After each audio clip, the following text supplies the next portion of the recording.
स्वागत है यीशु मसीह की प्रेजेंस में। हालेलुया। अपने घुटनों के बाहर बैठ जाओ और अपनी बाइबल को उठाओ, अपने होंठों को खोलो। ये वचन मेरे लिए हो।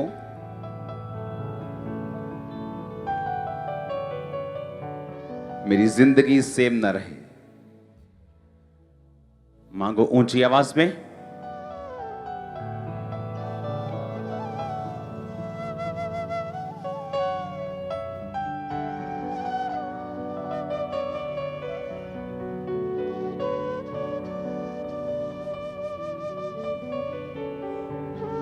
गैर भाषा में बातें करते हुए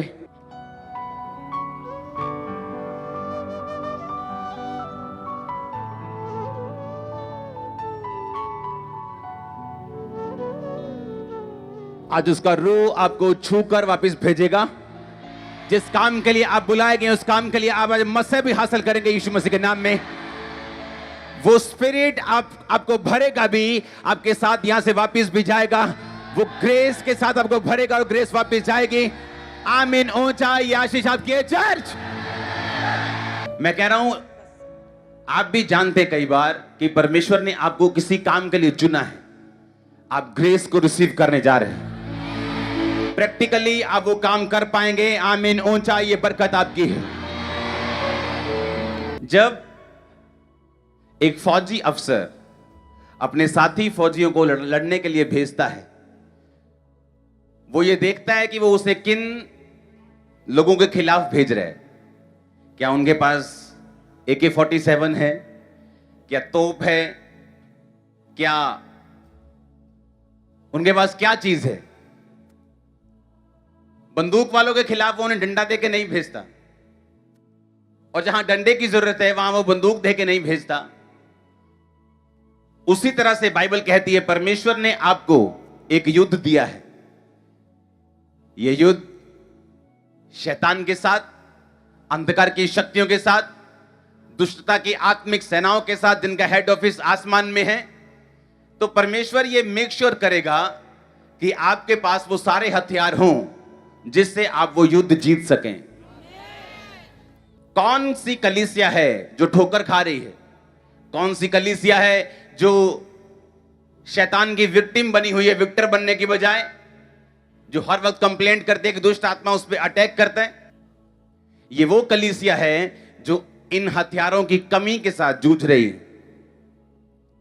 कुछ देश जब हथियारों की कमी होती है तो वो दूसरे देश उनको कुछ नहीं समझते, उनको थ्रेट करते हैं। और कई बार एक ऐसा देश जो फाइनेंशियली स्टेबल नहीं है, अगर आप उत्तर कोरिया को देखेंगे, कुछ नहीं है उस देश में, लेकिन उसकी परमाणु शक्ति इतनी है कि दूसरे कोई भी देश उससे पंगा लेने के लिए खुश नहीं है, कतराते हैं। उसी तरह से शैतान जानता है कि किस कलीसिया के पास, किस चर्च के पास, यानी बॉडी के पास, चर्च मतलब बॉडी यानी आप यानी मैं, कौन से हथियार हैं उसे मालूम है। जितना विरोध बाइबल में आपने पौलुस का देखा होगा उतना अपोलोस का नहीं देखा होगा, क्योंकि पौलुस के पास बाइबल कहती है ऑलमोस्ट हर एक वरदान था आत्मिक, और अपोलोस जो है वो सिर्फ टीचिंग करता था। अपनी स्क्रीन पे देखेंगे रोमियो उसका 1 उसकी 11 आयत। कहता मैं तुमसे मिलने की लालसा करता हूं कि मैं तुम्हें कोई आत्मिक वरदान दूं जिससे तुम स्थिर हो जाओ। इंग्लिश में लिखा, For I long to see you that I may impart unto you some spiritual gift to the end ye may be established. कहता I may impart, मैं तुम्हें कोई आत्मिक वरदान दूं। कौन कह रहे? पौलुस कह रहे। कहता जिससे तुम established हो जाओ। हिंदी में कहता तुम स्थिर हो जाओ। जिन कलीसियाओं में वरदानों की कमी है वो कम इस्टेब्लिश्ड और कम स्थिर हैं, क्योंकि अगर वो ये कहते हैं कि हम वचन में मजबूत हैं तो वो ये वचन ये भी कहता है कि तुम बड़े से बड़े आत्मिक वरदानों की धुन में रहो। फिर वो कौन से वचन में स्ट्रांग है अगर वचन पूरा नहीं हो रहा तो? आप मेरी बात समझ रहे कि नहीं? मैं ये कहता हूं कि मैं वचन में बहुत स्ट्रांग हूं, पर वचन में तो लिखा है तुम बड़े से बड़े आत्मिक वरदानों की क्या रहो? धुन में रहो। पहला कुरिन्थियों 12 उसकी 31 आयत। क्या सब अनुवाद करते हैं तुम बड़े से बड़े वरदानों की धुन में रहो? जब एक आदमी शराब पीता है वो शराब की धुन में रहता है। सुबह उठते ही उसे इंतजार होता है कि मैं कब काम पे जाऊंगा, कब काम से लौटूंगा और कब बोतल खोलूंगा। नहीं यकीन तो उनसे पूछ के देख लो। एक छोटा बच्चा जब नई नई वीडियो गेम लेता है उसे होता है कब मैं स्कूल में जाऊंगा, कब वापस आऊंगा और कब मैं वो वीडियो गेम खेलूंगा, क्योंकि वो उसकी धुन में है। एक नया मैरिड इंसान जब काम पे जाता है उसे लगता है कब मैं काम पे जाऊंगा और वापस आऊंगा और हम दोनों टाइम स्पेंड करेंगे। वो धुन में रहते हैं। परमेश्वर ने वही वर्ड यूज किया है वरदानों के लिए भी। उसने ये नहीं कहा वरदानों के बारे में ठीक है उसके पास है तो कोई बात नहीं। उसने कहा तुम बड़े से बड़े वरदानों की धुन में।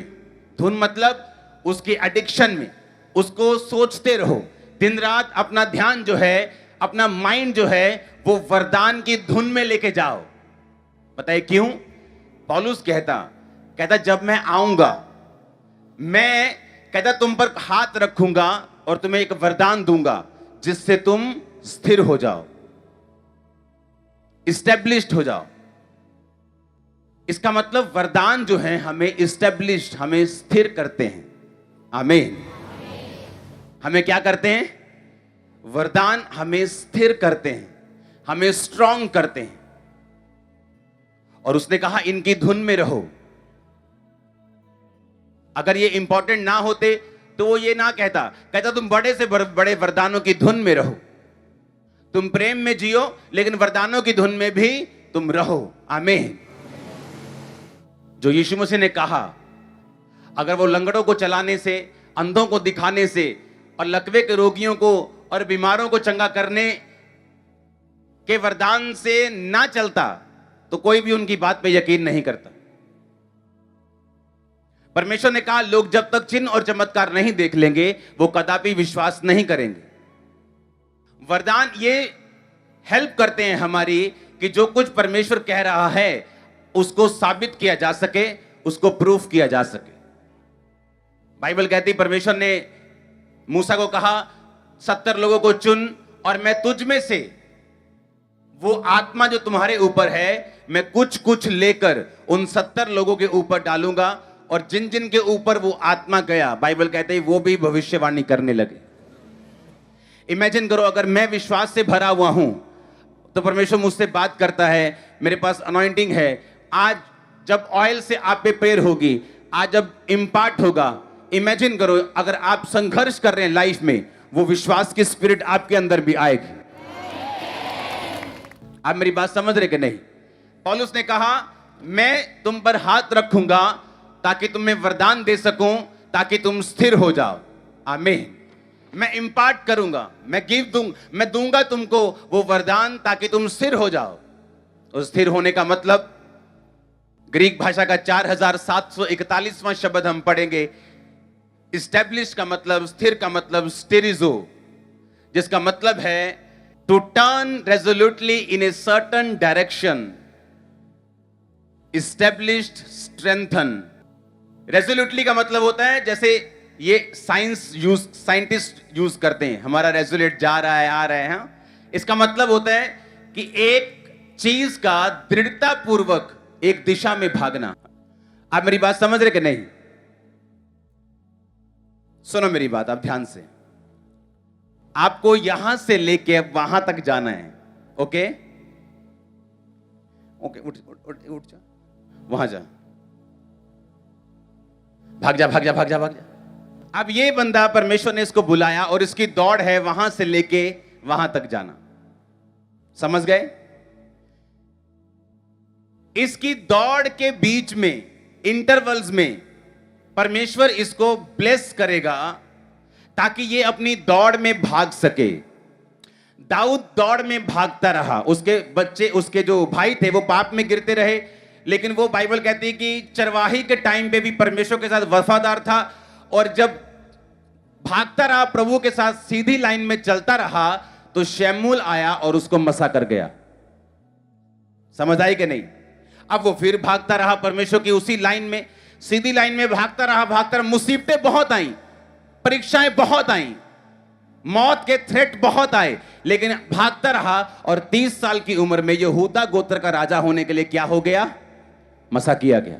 अब कि फिर क्या किया? भागता रहा, फिर भागता रहा, फिर भागता रहा।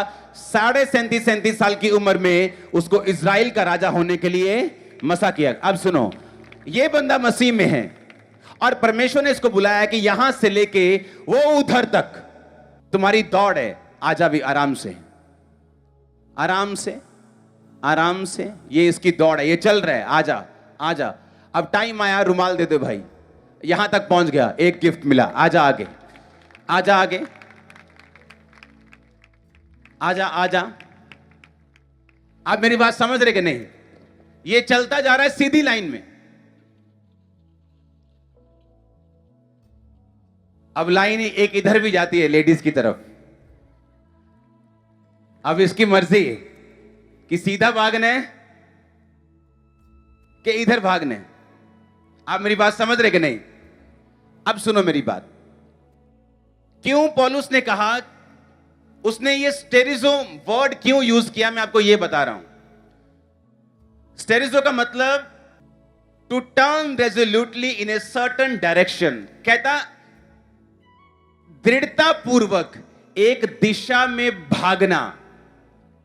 कहता मैं तुम्हें एक वरदान दूं जिससे तुम दृढ़ता पूर्वक एक दिशा की ओर भाग सको। क्यों? क्योंकि जब तुम एक ही दिशा जो प्रभु ने तुम्हारे लिए चुनी, तुम भागते जाओगे, तुम्हारी लाइफ सेम नहीं रहेगी। उसी दिशा में तुम्हें इज्जत मिलेगी, उसी दिशा में परिवार सेव होगा, उसी दिशा में हीलिंग है, उसी दिशा में बरकत है, उसी दिशा में फाइनेंस है, उसी दिशा में पापों से आजादी है, श्रापों से आजादी है, मुक्ति है, सब कुछ उसी दिशा में है। अब होता क्या है, जब कलीसिया के पास वरदानों की कमी होती और सिर्फ बातें कर करके वचन से वो थक जाते हैं, फिर जब वो सीधा चल रहे होते हैं इधर को मुड़ जाते हैं, क्योंकि वो वरदान की क्या है? कमी है। इसलिए पौलुस ने क्या कहा? उसने ये कहा कि मैं आकर तुम्हें सिखाऊंगा। उसने कहा मैं इंपार्ट करूंगा। उसने ये नहीं कहा मैं, वो वचन की शिक्षा में सबसे अधिक था वो पौलुस के ऊपर कोई नए नियम में वचन की शिक्षा में स्ट्रांग नहीं था। सबसे अधिक कलीसियाएं पौलुस ने स्थापित की। पूरा यूरोप, पूरा वो एरिया पौलुस ने प्रचार कर करके भर दिया था। एरिया में जगह नहीं थी जहां प्रचार नया कर सके, इतना प्रचार वो कर चुका था। वो पौलुस कह रहा है जो वचन में गहरा था, वो पौलुस कह रहा है जो कलीसियां स्थापित करता था। कहता मैं तुम्हारी लाइफ में कुछ इंपार्ट करूंगा ताकि तुम एक सर्टेन डायरेक्शन में दृढ़ता पूर्वक भाग सको। पास्टर्स क्या करते हैं? पहले तो वरदान नहीं होता, जब प्रार्थना करते हीलिंग नहीं होती, प्रार्थना करते डिलीवरेंस नहीं होती, फिर धीरे धीरे वो उस डायरेक्शन की ओर दौड़ना छोड़ देते हैं और अपनी डायरेक्शन चेंज कर लेते हैं। कोई पाप में गिर, आपको कुछ नहीं मालूम होता कलीसिया को क्या हो रहा है। कोई पाप में गिर जाता है, कोई फाइनेंस की प्रॉब्लम में गिर जाता है और कलीसिया को कुछ मालूम नहीं होता। और जब पुलपिट पे आता है तो वो भी वरदानों, जब वरदान मिलते नहीं, वरदान होते नहीं, क्योंकि संगति ऐसी नहीं। जिस वरदान के विषय में आप क्रिटिसाइज करेंगे, आप नेगेटिव बोलेंगे, आपकी अपनी लाइफ में वो वरदान कभी काम नहीं करता। हालेलुया। जब परमेश्वर आपको वरदान देता है, वो वरदान से आपका फेथ हाई होता है कि मैंने अभी इस पे प्रार्थना की थी, इसका ब्रेन डेड था, हील हो गया। ओ, इसका कैंसर था, हील हो गया। ये पागल था। वो वरदान क्या करता है? तुम्हारी हेल्प करता है कि तुम उस दिशा को ना छोड़ो और उस दिशा में भागते रहो। अब मेरी बात समझ रहे कि नहीं? अब उस दिशा में व्यभिचार भी आएगा जो आपको इधर उधर खींचेगा, लालच भी आएगा, दुख भी आएगा, हर तरह की चीज भी होगी आपके साथ। आप जब भाग रहे हैं इधर से इधर, तो रास्ते में क्या है? पाप भी है।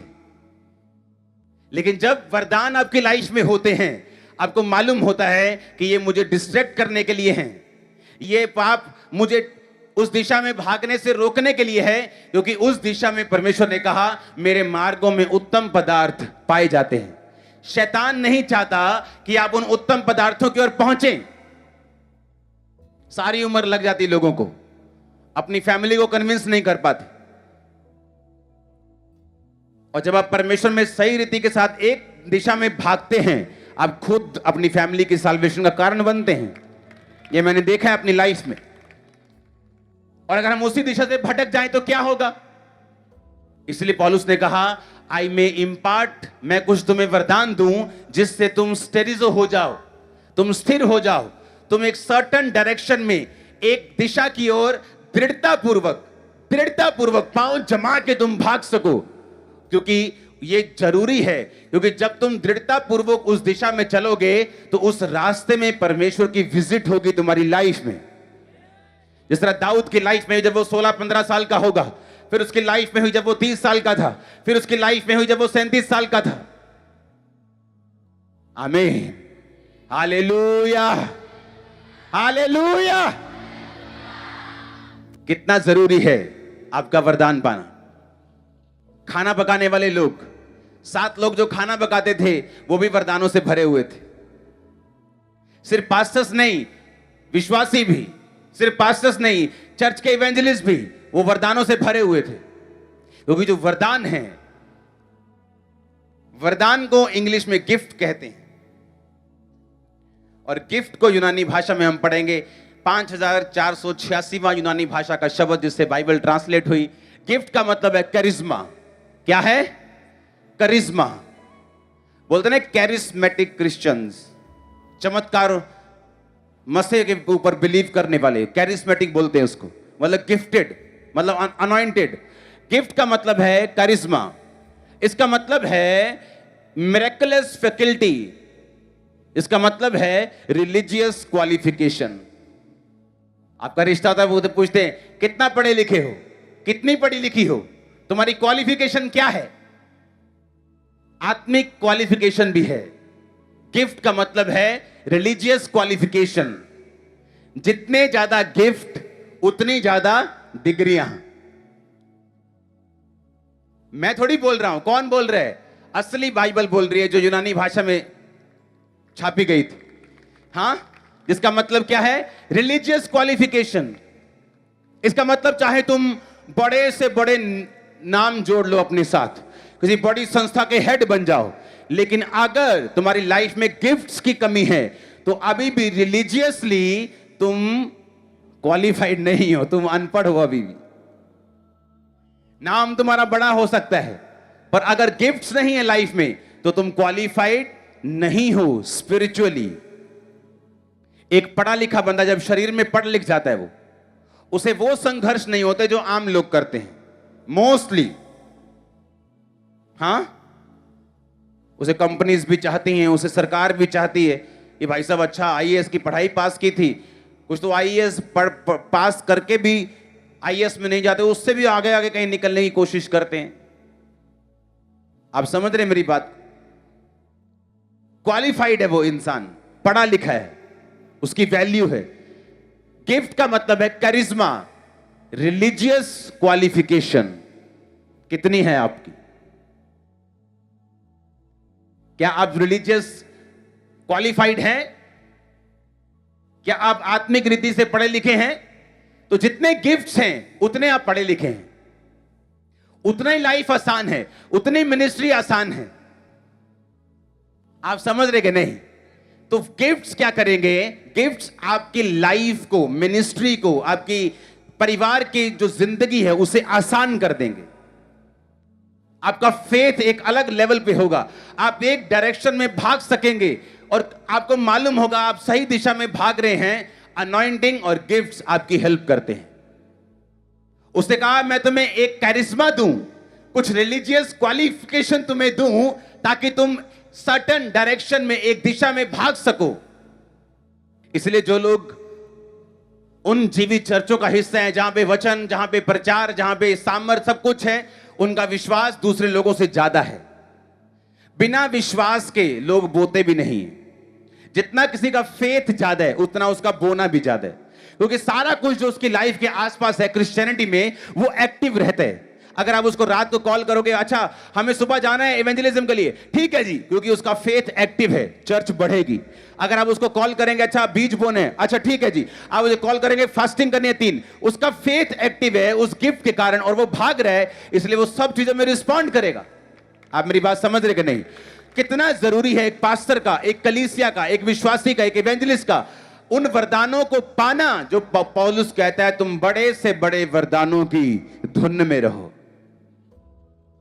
इग्नोरेंट ना रहो।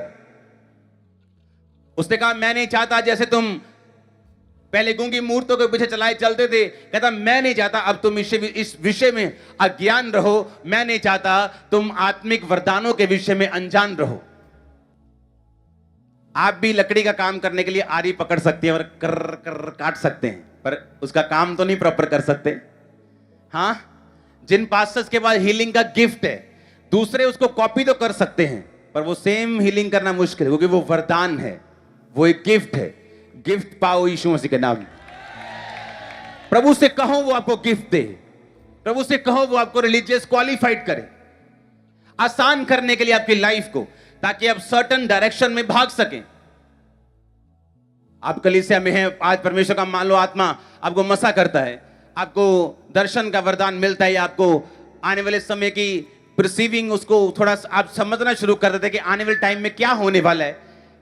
आप अपने हस्बैंड के लिए प्रेयर कर रहे हैं और परमेश्वर का आत्मा आपसे कुछ बात करना शुरू कर चुका है, आप अपने हस्बैंड को बता सकती हैं। ऐसी कई चीजें हैं जो आपके साथ होनी शुरू होती है जब आप वरदानों की धुन में रहते हैं।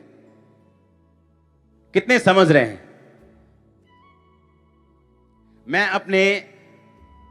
जब मैं बिल्कुल नया था मसीह में, तो अपने लोगों से मैं क्वेश्चन पूछता था।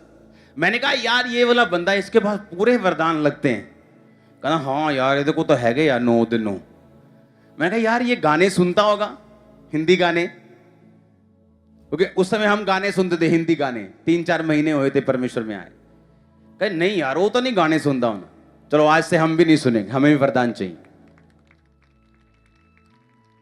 आप वरदानों की धुन में रहेंगे, आपको मालूम है व्यभिचार नहीं करेंगे, अगर आप चोरी करेंगे, अगर आप गुनाह करेंगे, पाप करेंगे, जेलसी करेंगे, निंदा करेंगे, चुगली करेंगे, आप मालूम है आपको रिलीजियस क्वालिफिकेशन नहीं मिलेगी।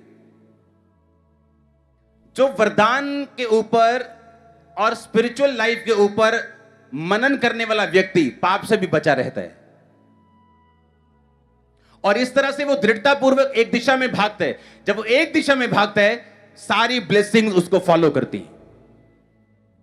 आज प्रभु आपको छूता है, आपको वरदान मिलता है, आपके अंदर एक स्पिरिट आपको मिलती है कि आपको मालूम हो जाता है आने वाले टाइम में क्या करना है, मेरे बच्चे को किस दिशा में जाना चाहिए, मेरे परिवार को किस दिशा में जाना चाहिए, कौन से सब्जेक्ट चूज करने चाहिए। परमेश्वर आपसे खुद बात करे। वरदान आपको स्थिर करने के लिए है, स्थिर करने के लिए, स्टैब्लिश्ड। आप जम जाओगे। मैंने कहा आप जम जाओगे, कहते ना जम गया काम। इसके धुन में रहो। फिर से पढ़ेंगे कुरिन्थियों 12:31, तुम बड़े से बड़े वरदानों की धुन में रहो। आमीन। उसके आगे पौलुस प्रेम का मार्ग बताता है, वो भी करो, लेकिन वरदानों की धुन में भी रहो। पहला कुरिन्थियों उसके 12 से 4 से 11, वरदान तो कई प्रकार के हैं परंतु आत्मा एक ही है, और सेवा भी कई प्रकार की है परंतु प्रभु एक ही है, और प्रभावशाली कार्य कई प्रकार के हैं परंतु परमेश्वर एक ही है, जो सब में सब प्रकार का प्रभाव उत्पन्न करता है। आमीन। किंतु सबके लाभ पहुंचाने के लिए एक को, हर एक को आत्मा का प्रकाश दिया जाता है। एक को आत्मा के द्वारा बुद्धि की बातें, दूसरे को उसी आत्मा के द्वारा ज्ञान की बातें। कौन देता है वरदान? पवित्र आत्मा। जब आप धुन में रहते हैं, आप जाएंगे भी तो मनन करते हुए, आएंगे तो मनन करते हुए, प्रार्थना करेंगे, काम करेंगे, लेकिन दिमाग में स्पिरिचुअल चीजें रखेंगे। ये उन लोगों के लिए है। आमीन। उसने कहा वरदान कई प्रकार के हैं, सेवा कई प्रकार की है, लेकिन आत्मा एक ही है जो वरदानों को बांटता है। एक को उस आत्मा के द्वारा बुद्धि की बातें दी जाती। कौन सी बातें? बुद्धि की बातें। यह वरदान यीशु मसीह के अंदर था, यह वरदान पौलुस के अंदर था। ये वो बुद्धि की बातें नहीं जो आम लोग बुद्धि की बातें करते हैं। कि पोते इधर ना जाया कर, मुंह ना कराया कर। ये वो वाली बुद्धि की बातें नहीं।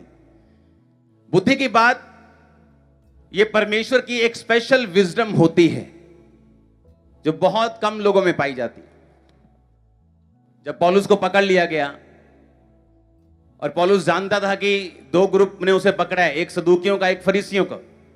सदूकी नहीं मानते जी उठना है, फरीसी मानते हैं जी उठना है। उसने कहा मेरे भाइयों मेरा न्याय हो रहा है कि जी उठने के विषय में। जैसे ही उसने कहा मेरा न्याय हो रहा है जी उठने के विषय में, वो दोनों ग्रुप आपस में लड़ने लगे। क्योंकि एक बोलता है मैं जी उठने के बारे में बिलीव नहीं करता हूं, दूसरा कहता नहीं नहीं यार तू दासन। आपस में लड़ पड़े वो। पौलुस को मालूम था कौन सी बात कैसे करनी। यीशु मसीह के पास आए और कहा कि टैक्स देना सही है बताओ। अब यीशु मसीह को पता क्यों बोला उन्होंने? बाइबल कहती है कर दो, टैक्स ना चुराओ। पता है आपको? वो यीशु मसीह के मुंह से ये सुनना चाहते थे ताकि जो लोग यीशु मसीह के पास थे वो इतने ऑप्रेस्ड और इतने डिप्रेस्ड थे, सरकार से इतने दुखी थे कि अगर यीशु मसीह कह देते कर दो तो वो लोग यीशु मसीह से ऑफेंड हो जाते, यीशु मसीह से ठोकर खा जाते। तो यीशु मसीह ने कौन सा वरदान यूज किया? बुद्धि का। यीशु मसीह ने कहा सिक्का है तुम्हारे पास? कहते हैं। कहते दिखाओ। कहते किसकी मूर्त है? कहते राजा की। यीशु मसीह ने कहा जो राजा का है वो राजा को दो, जो परमेश्वर का है वो। तो लोग बैठे सुन रहे, हाँ हाँ ठीक है, ठोकर खाने से बच गए। कौन सा वरदान था ये? बुद्धि का वरदान था। यीशु मसीह के पास आए, बोलेगी तो ये काम किस सामर्थ्य और किस नाम और किस अधिकार से करता है? ताकि यीशु मसीह को बोले परमेश्वर, तो वो बोले पुराने नियम तो उसे लिखा नहीं, उसे पकड़ लें, लोगों के सामने उसे झूठा साबित करें। लेकिन यीशु मसीह ने कहा मैं तुमको बता दूंगा, लेकिन तुम ये बताओ कि यूहन्ना का बपतिस्मा स्वर्ग की ओर से था या मनुष्यों की ओर से था। अगर वो बोलते कि मनुष्यों की ओर से था तो लोगों से मार खाते, क्योंकि लोग जानते थे कि वो एक प्रॉफिट है। तो अगर वो बोलते कि परमेश्वर की ओर से था तो फिर यीशु मसीह पूछते फिर मारा क्यों, उसको बचाया क्यों नहीं? ये कौन सा वरदान था? बुद्धि का। हालेलुया। कई बार आपसे क्वेश्चन किए जाते हैं, जहां आप हां करेंगे तो भी मरेंगे, ना करेंगे तो फंसेंगे। तो वहां पर बुद्धि का वरदान आपकी लाइफ में काम करता है। और ये सारे वरदान आपको पढ़ने हैं। बुद्धि का वरदान, ज्ञान का वरदान। ये वो ज्ञान नहीं जो हम धरती के ज्ञानी लोग आपस में ज्ञान बांटते हैं। ये सुपरनैचुरल ज्ञान है, सुपरनैचुरल विजडम है, सुपरनैचुरल नॉलेज है। यीशु मसीह के पास थी कि जा अपने पति को बुला लेके आ। उसने कहा नहीं मेरा कोई पति नहीं। यीशु मसीह ने कहा तेरे कितने पति रह चुके हैं? 5, और जिसके पास तू अब रहती है वो भी तेरा पति नहीं। सही कहा तूने।